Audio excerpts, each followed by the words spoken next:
दिवाळी म्हटलं की आपल्याला सगळ्यात आधी आठवतो तो बोनस. पण तुम्हाला माहिती आहे का की बोनस देण्याची पद्धत कधीपासून सुरू झाली ते?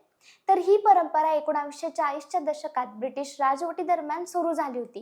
कर्मचाऱ्यांना दिला जाणारा वार्षिक पगार कापल्यानंतर निर्माण झालेला असंतोष कमी करण्यासाठी या सवलतीची सुरुवात करण्यात आली होती. त्या काळी कर्मचाऱ्यांना वर्षात 52 आठवड्यांचे पगार दिले जात होते. मात्र हा पगार अचानक 48 आठवड्यांवर आणण्याचा निर्णय घेण्यात आला होता. या निर्णयाचा सगळ्या कर्मचाऱ्यांनी विरोध केला होता.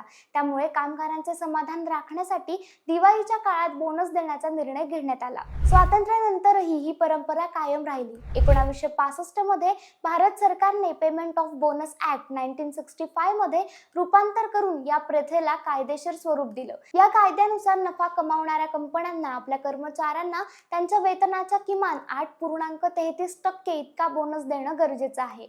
हा बोनस कंपनीच्या नफ्यावर आणि कर्मचाऱ्यांच्या पगारावर अवलंबून असतो. केंद्र सरकारच्या कर्मचाऱ्यांना एड हॉक बोनस किंवा नॉन प्रोडक्टिव्हिटी लिंक्ड बोनस दिला जातो.